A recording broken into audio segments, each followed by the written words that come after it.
dog. It's Invisible Walls, episode 87, 100% Grumpy McGrump free. He is not on the show anymore, but that's okay. We got a bunch of new gear.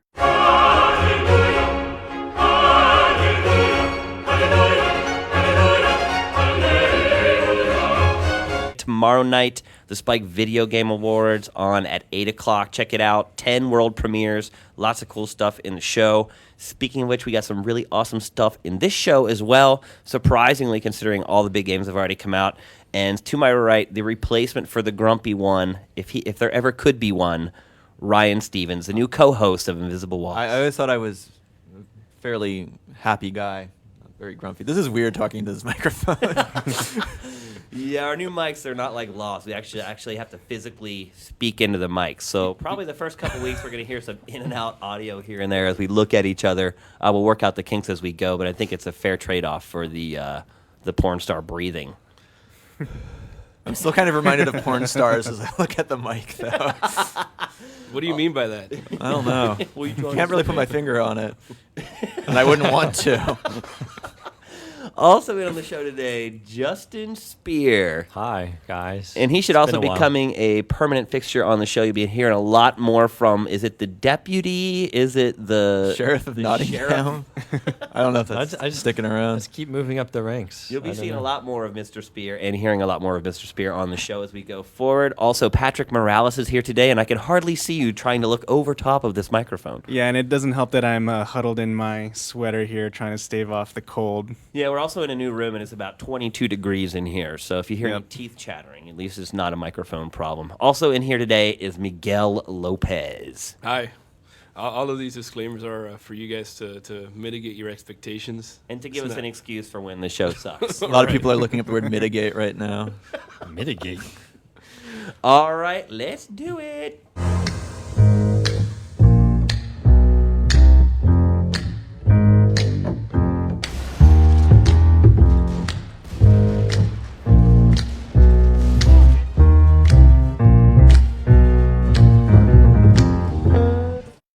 All right, first we're going to talk about what ultimately became sort of the death knell for a development studio that had made a lot of decent games, I guess. That would be Pandemic, and the game would be The Saboteur. Miguel is here to talk about the game. He reviewed it. Was it a valiant way for them to go out? Did they go out on a high note? Obviously, our review's up already. Yeah. I don't know. I don't like to talk about it in the context of the studio because I'm sure they worked hard on it, but ultimately it wasn't that exciting, to be honest. Especially in light of all the really cool open world stuff that has come out this year. Just count it off, man. Like we got Infamous, Assassin's Creed, we got Gay Tony, to a lesser extent Red Faction Guerrilla, which incidentally is a game. Had multiplayer. It had multiplayer, and it's a game that in some ways hits the same notes that this one tried to hit, and in some ways hits them better. One of the common complaints I saw about the game is that there was a finite number of enemies. Now, in your review, you mentioned that as kind of a positive because if you clear out the enemies in certain areas, when you're making your getaway from a mission, there's less people to sort of stop you. But the other complaint I've seen is that once you kill everybody, there's nobody left, right? Yeah, I don't know if that's entirely true. I know that once you clear an area of Nazi control, like the patrols aren't as aggressive, but there still will always be there. There will always be Nazis stationed around. It just won't be, you won't be having guys shooting at you from sniper towers. Is it fair to say it takes a good bit of tension out of the game? I mean, it's an open world game. In GTA, you're always sort of at the threat of, pissing somebody off and the cops coming after you. But Right. if you're in an open world game where you don't have that element to worry about, how does that affect sort of the overall tone of it? But doesn't that tie into the whole color thing? Like, if colors returned, you're pretty safe. And You're fairly safe, but again, they're still there. Uh-huh. This was World War II in Nazi-occupied Paris, so the guys were still always there. It's just kind of like Hanging you out. sort of restored the will to fight to the population. Did they what the- fight? You know what? They're supposed to, I guess. Like after I played through the game, I was reading about, just reading on forums, and there is an element. There's a mechanic in there called will to fight, that symbolizes that the people will be more quick to like pick up arms when you're getting shot at by Nazis. Apart from a few sequences where it was like, after this one sequence, you got to have a big brawl with the Nazis. That's really all I saw. I didn't encounter much of that at all. Can't you buy upgrades for resistance or something? Is that? You could buy upgrades Like for buying the, better weapons and yeah, armor you and could buy whatnot. upgrades, and you'll see them there, and then you also have a move where it's kind of like an escape move. You could summon a car to come help you, or you could summon guys to come help you. And yeah, those perks, they're not perks. They're like things you buy with the cash you find. So they'll roll out and they'll have the weapons that you bought for them. Yeah, well, no, they'll just be stronger, and their weapon, they'll aim better and all that stuff. I don't know. I think that the fact that you could go and do like pre-mission recon, like that's actually cool because there are some missions that are actually really hard, like like certain infiltration missions where you got to go into a place that's like really deep with Nazis. It's cool that you could go in beforehand, set up a few bombs and Get just them out a little bit. cause a ruckus before like you really have to sweat it. You know what I mean? Like that was one of the cooler elements. Now, what about the grayscale? It seems to me that it's 0 for 2 this year with grayscale games. You had Mad World, which was black and white and red, and now you have this one, which is basically the same. Yeah, I don't know. I mean, I know that was a big selling point for it, but I thought that was kind of cheap, like a little obvious. It's weird how it's kind of becoming like a mechanic almost. Like, I mean, was Okami actually grayscale? I know you kind of restored life to things, but I can't remember. If No, it was just kind of like It would more like- and corrupted. Right. But everyone's Color for just Okami. But I gets a thought lot that of that was credit for actually that thing. rewarding. Prince of Persia did that too, right? You bring things kind of back to life, that like more vibrant. But when it's But I mean, World All War or II. nothing. World War II, despite what the movies look like, actually wasn't. It was in black color, and right? white. So They're- They're sort of using the same trick as Schindler's List. Like in this game, like the color blue will, the blue which was the color of the French Resistance, I guess.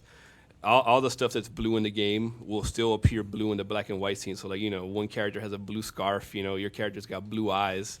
So I don't know. It just So it's seems like, like, How kind of like a Aryan. visual marker like Mirror's Creed. He's Or Irish. Mirror's Creed. Like a Mirror's Edge. no, it wasn't. It was. It's Freudian just. slip. It's just like a little.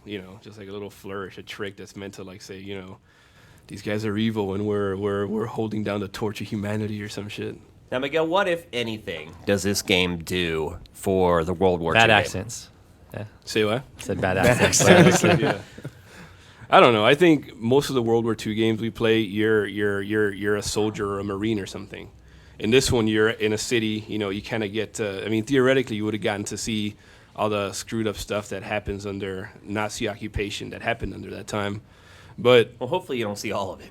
you don't know. But it's not alluded to all that much. There are a couple of side missions. Like there's one side mission where you got to stop a book burning, and one of the characters talks about how the Nazis are pillaging all of the works of art from the museums and all that. So they're taking more kind of an Indiana Jones take than the Schindler's List take. Yeah, kind of. Which they even said in the interviews, it's like, the Nazis are kind of the bad guys, but we're not really going to focus on their actual like atrocities. Do we need any more motivation to hate Nazis? I mean, not really. Well, in the context we of that, know the story. right? But in the context of that game, it just feels, I don't know, like the only reason the guy was fighting was because they murdered his friend. Like, I think anybody in Europe who wasn't on that side kind of knew all the screwed up stuff that was going on, and I imagine for people in the French Resistance, that was a big reason why you wanted to fight them, to get them the hell out of your country, right? Mm-hmm. It's never really alluded to. But he's not even French, right? He's Irish or Scottish No, or but something. back then there were plenty of expatriates who worked for the Resistance and did all that stuff. Now, who would you recommend this game to, Miguel, if anyone? I think it's worth renting. It's fun enough. I think the missions are cool. There's some really excellent kind of set pieces in there. There's one where you gotta like blow the rails up from under a train and then hijack the train and then find a person of interest. Like stuff like that is cool. It's worth a rental. If you like open world games, I think you should definitely check it out at least. It's not worth buying, I don't think, just because it's more or less short lived and yeah. Is it worth it at $50? I wouldn't buy it, man. No. I wouldn't buy it. I would rent it. It's Save your money for January. Yeah. Seriously. pay your rent instead. Well, I'll let you in just this once, but first sign of trouble.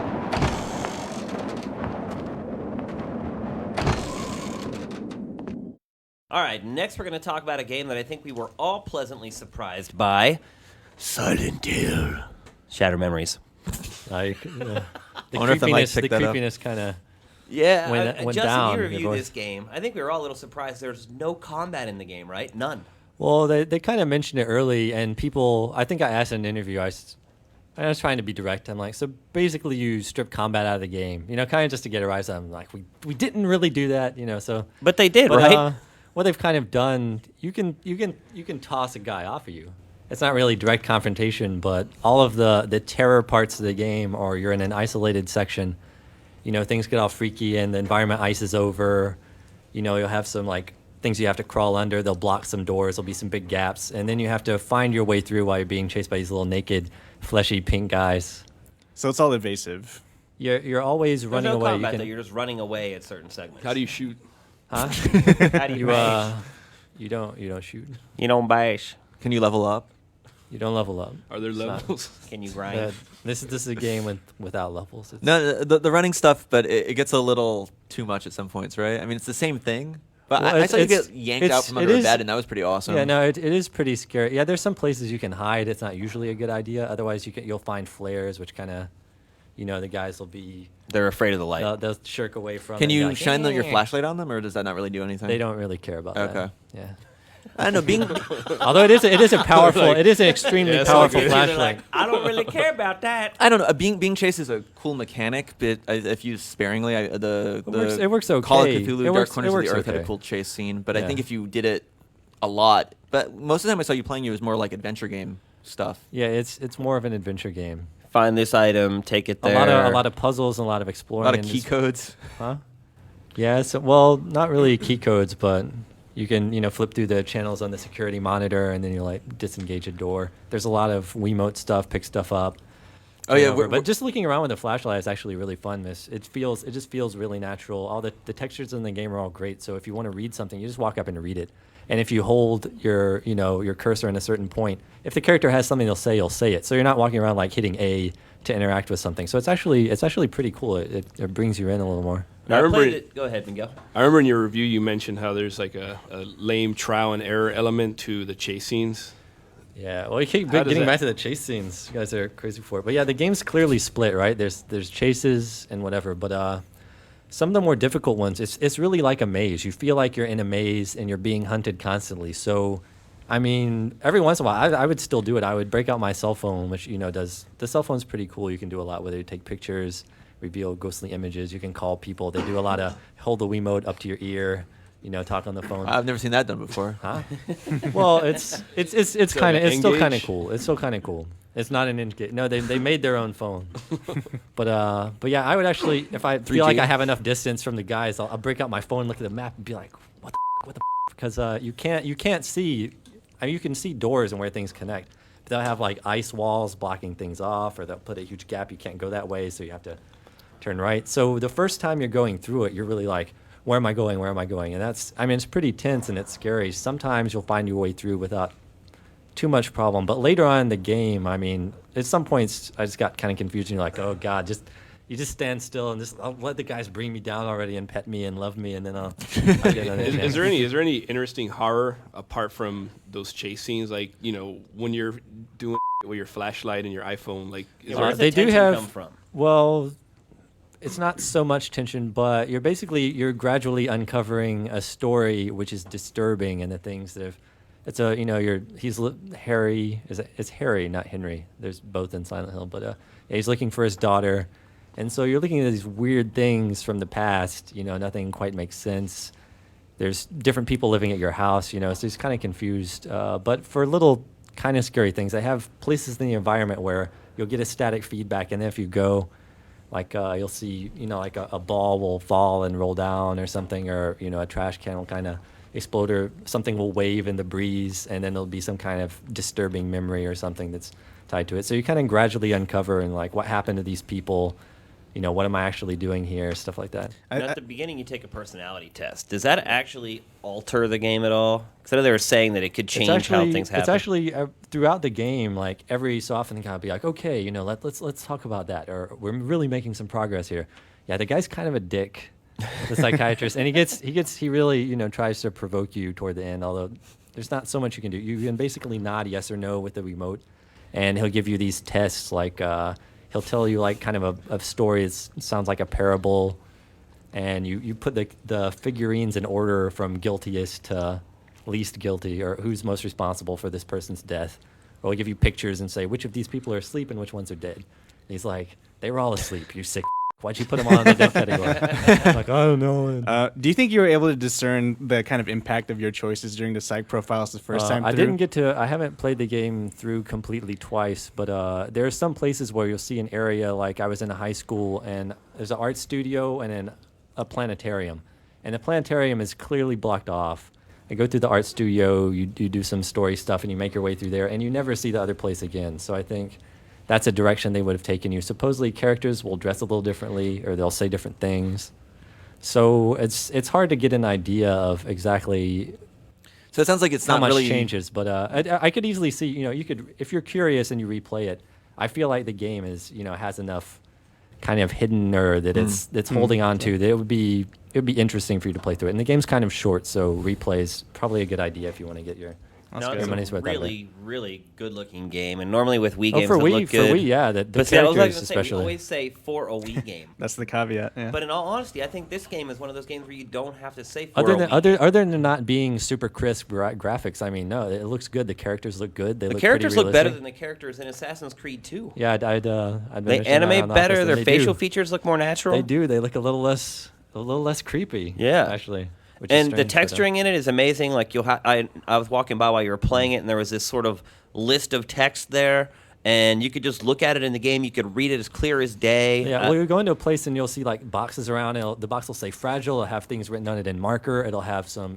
symbols on it for what's in the box, and like everything just has a whole lot of detail, and it pulls off the realistic vibe without having super crispy high end graphics. The It lighting really- too looks amazing. Yeah, the flashlights it's super powerful and never run out of batteries, but it's not realistic. But it makes exploring the environment really cool. It casts the shadows look really good. Now, is this a must-play for fans of Silent Hill? Do you think if you're a Silent Hill head that you should play this? I know Silent Hill questions. fans, I think they've kind of had a tough time. The series kind of everyone pretty much liked up until 3, and then 4 was a little weird. Then they've farmed the games out. This Kind of petered out. I mean, if you're a Silent Hill fan and you're looking for like Silent Hill 1 or Silent Hill 2 again, probably even with its problems, Homecoming is closer to that, which is basically a Western studio going, let's try to copy this, this game concept as closely as we can. I guess they did an okay job. But this is a really interesting game on its own. So not for everyone, but if you like adventure games, exploring, or if you're interested in the Silent Hill story, this one has a lot of ties. So I think the studio is a Western studio. They did a really good job with it. I will redeem myself. Mortal, you are mine. So next we're going to talk about Dante's Inferno. We actually got access to the demo a little bit ahead of time, and now it went up on the PS3 yesterday, right? Yeah, everyone's likely to have it by now. And then it goes up for the 360 Christmas Eve? That's what I think. Why would they do that? Probably some there's a weird hell. EA marketing thing. Go to hell right before. Sony made a contract with the devil. So some people have already played this that'll be listening or watching the show. So they're probably going to compare and contrast with your impressions, Patrick. So don't be wrong. Make sure you say everything that they want to hear. So what are your impressions of the game? Personally, I've been kind of excited for this. I'm a total God of War whore. So is it up to snuff? Well, not only that, but I really enjoyed Dead Space a great deal. I'm a good fan of Redwood Shores, who's now Visceral Games, and as someone that really enjoyed Dead Space's take on the third-person shooter, I too had big hopes for Dante's Inferno, and Had big hopes. yes, past tense. Sounds problematic. Well, I still do have some hopes for the game, some expectations. That's and not very encouraging. I still have some hopes. well, part of it is that I've only also sampled a very small slice of it too. But I think it's evident that just looking at the game and spending a little time with it, that it's fairly transparent what kind of where they're drawing all their inspirations from. It's through and through a God of War. It's straight style up game. God of War. It right? is, yeah. It's very transparent. The good news is that it controls very much like God of War. That's a good plus. you The already know how to play. I do, yeah. I Hold already- down your shoulder button and hit the Yeah, Hit make the sure you square. roll a lot. The Make wide sure you mix attack up and the the- light and heavy attacks. Yeah, and everything there is pretty much a template from God of War. You as you kill people, you get their souls, and that goes towards a currency where you can spend on more skills, more magic attacks, and things like counter, which the basic utilities of an action adventure game. I think where it kind of diverges a little bit into its own is when you kill enemies. In God of War, normally, when you hit circle, you can just do a execution with a quick time event. Here, they kind of take that a little bit further and introduce like a little Bioshocky aspect to it. You have a binary choice. You can absolve them or you can condemn them, whatever their term is. That's Which not means for normal chop their enemies, head though, is off, it? right? Yeah, it both ways lead to killing them. Oh. But the thing with that is that depending on whether you kill them in a saving or damning manner, you get points towards good or evil, and that contributes to more skills. Like, say, if you're more of a person that'll absolve your enemies, you'll get kind of these holy spells. Whereas if you choose to condemn them, then you'll get all these cool evil magic Do you, spells. do you get to actually experience that in the demo? You get to Yeah. actually unlock some skills. Was Yep. The is this skill for I even saw a the normal skill enemy? tree, and it was actually pretty large for a Oh, skill yeah. tree. So pretty that's big. pretty interesting. So even for normal enemies, when you kill a dude, you make a choice, or is this just at certain points in the game you see an NPC? It's pretty much for Uh. every enemy, and you'll visibly see in the corner two bars that have good versus evil, and you'll see it fill up, depending on how many different executions you do. So So you it's something that's basically- continuous throughout the whole game. You get to choose what kind of talent points you get then. In a sense, yeah. So if you feel like more of an offensive character, then you're probably going to want to lean more towards condemning people, because that's apparently where all the cool magics are. This looks like a game where the release date could really, really hurt it. Yeah. If we track back to when Dead Space came out, it was the October prior to Resident Evil coming out that following February, right? And I think they're trying to kind of fit that same time frame because it's coming out in February next year into God of War 3, which is the next month. So it's a little bit maybe too close for comfort. That's what I'm saying. If they had Yeah. put it out in Q4 of this year, I think maybe it had a better shot. But Right. most people are going to save their money for God of War 3 if they own a PS3 anyway. Yeah, I think they're probably hoping that people that are just starving for God of War 3 are going to get it as like a buffer to it. It's a sin of gluttony right there. Yeah, Playing it too is. many God of War clones. It is. But truth be told, it's not completely horrible, but then again, it's Wow. It always comes across just thinking like, yeah, not horrible, but It was it's a just bad like a one. little I played it stiff. at a really early Yeah, phase, and it seemed to function well as yeah, an action game. I mean, it mechanically, worked, but mechanically, it's perfectly playable. It very much feels like a God of War game. But everything else outside of that, like stylistically, their whole take on Dante going into hell, it doesn't seem that inspired. And even in the cinematics where they kind of show his backstory of I'm going to save my wife, it reminded me straight up of Kratos, with his own journey. Here's a caveat, though. If you've been buying PlayStation consoles this whole time, obviously you've played games like this. But Right. if you've been buying the Xbox 360, you haven't had much of an opportunity to play games like this. So do you think that maybe that crowd might resonate with that crowd a little more? I think it would, but then again, you have games like that on the 360 too, like with Ninja Gaiden 2. So I think if you played something as cool as Ninja Gaiden 2, then you might not be too impressed with what Dante Inferno has to offer. But again, if you have missed out on God of War, or are just missing it from having the PS2 version to play, then it could still resonate with you.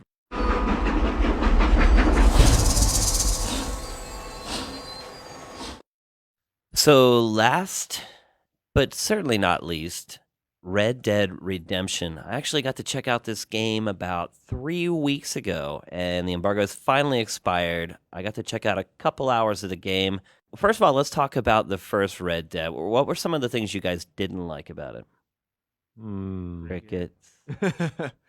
I actually, I think I only saw that game at E3 when it was actually still in the hands of Capcom, and Right. I don't really know what happened to it. I didn't hear great things. Could I you guess still the- shoot dynamite at guys? It's like stuffed up their butt, and you shoot the stick and below. That's all I. Yeah. I did play that game, and it probably doesn't reflect too highly on it. I just don't really remember much. No one about here it. seems to Yeah. remember the game. Yeah. I haven't There played was like the game. slow-mo yeah. shootouts, right? Yeah, and That's there- about all I remember. I haven't included played that. the game, but from what I've heard, the open world aspect was definitely lacking. Yeah, well, I will say one thing. Then in Redemption, it's all about the open world, and they've done a really good job designing the game around sort of the Old West. First of all, it's set in the first decade of the 20th century. It's kind of the time where the Wild West is going away. The country's becoming industrialized. There's a lot more machines being involved in society. So the cowboy is kind of going the way of the dodo at that point. But you play as John Marston. He used to be a part of this gang that used to roam and murder people with impunity. He's actually going back to try to find the old members of his gang and bring them to justice. Now, Rockstar wouldn't say what the motivation was. They want to kind of keep that a secret. But that's sort of the overall setting of the game. And when I say that this is a free roaming open world game, it really is. You literally have 3 huge territories, all kind of set out in the desert, and you're free to go wherever you want at any time. So there are mission structures, and you do get missions, but even those are kind of organically given to you. For instance, if you want to hunt down a desperado, you just walk up to a building and pull his wanted poster off the wall, and then the mission's on, and you need to go after that guy. The other cool thing about the game is that there's a total ecosystem, and all the animals in the game really behave realistically. If you treat your horse wrong, it'll buck you off and it'll run away. You can whistle to get it back. Enemies can come and jack your horse from you, and this is really cool. Once they try to ride away with your horse, you can whistle, and the horse will buck them off and then come back to you. So literally, you'll see coyotes hunting rabbits. You can choose to kill animals or let them live. There's just random gunfights that break out across the countryside. You can choose to get involved if you want to or not, and that all plays into your wanted level. Once your wanted level's reached a certain level, they'll start sending out posses to come and get you, and you'll have to kill off the posses. You find random towns strung around the deserts, and they have like their whole they have a general store and a place to get weapons and their own sort of community inside them, and they're strewn all over the place. So does it have more of a kind of a San Andreas feel than a Liberty City feel? I would agree with that, yeah. The kind of sprawl, but with like populated areas and stuff. Yeah, and there's lots of sprawl. I mean, there's a lot of open area in the game. Does it still feel like GTA 4? Yeah, it feels a little bit like Okay. it. It uses the same cover system as GTA 4. It uses the Rage engine for its graphics, so it looks pretty good. There's some texture drawing here and there right now. Of course, the game's still a ways away from release, but you can see some of the underbrush and things like that drawing in. But otherwise, it'll draw just literally what seems like miles and miles of terrain, and the game holds up really well. Have they said where in the country the game takes place? Yeah, they said it was in New Austin, Nueva Paraiso, and West Elizabeth. 2 of the territories are in the U.S., and then 1 is in Mexico. And apparently there's a civil war going on the whole time while you're in Mexico. Can you pick up prescription drugs when you're in Mexico? Much lower prices.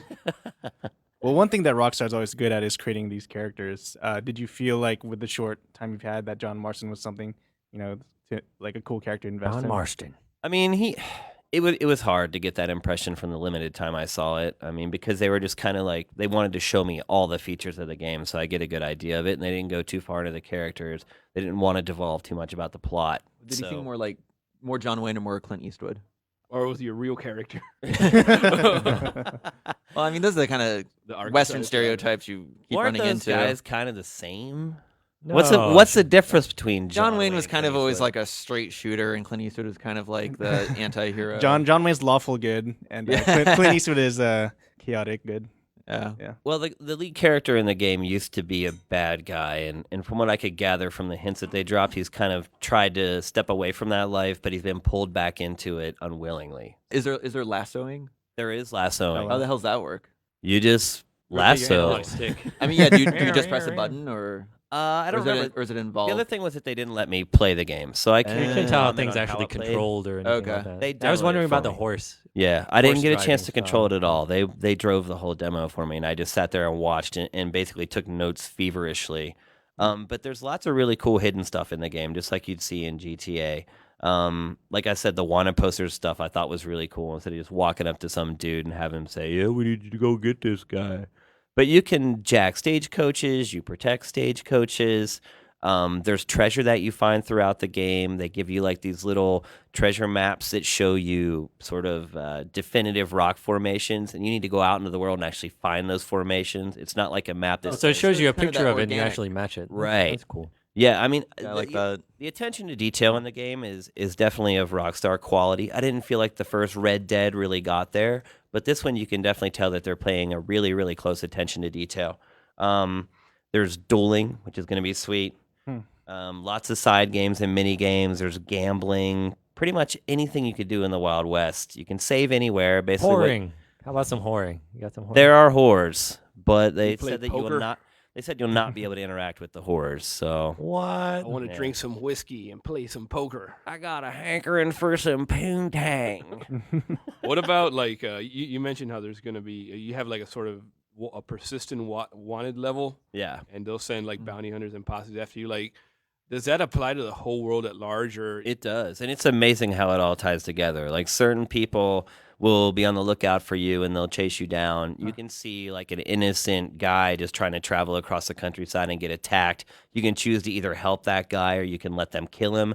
You can kill all of them and take the stuff that was on his stagecoach. Like there's a lot of flexibility in how you handle all the things that are just organically They happening. better throw in a morality meter for that or something. right? Gauge I'm, that I'm shit. curious how it works. Like, if you just start shooting people up in the middle of the frontier, like, will your wanted level rise, or Yeah, it because- will. because And then no you can one saw it? also don a bandana, and that will take away some of your Ah. notoriety, so you can sort of do things undercover. Right. What about like if you do things to piss off the Americans in a town, then you go to like a Native American area. Like, I did not see. That's always any a Indians. kind of a what about if you, It's a touchy subject. It is. Right. if you cross the border down to Mexico, like, will those guys still come after you if you've done messed up stuff in the U.S.? They didn't go that far into it. They just said basically the only way that you can get rid of your wanted status is to pay a bounty or to bribe the local magistrate. So you can save a bunch of money from the stuff that you've done and then bribe people. From My what it bad. sounds like, it sounds something kind of like what they did with Assassin's Creed 2.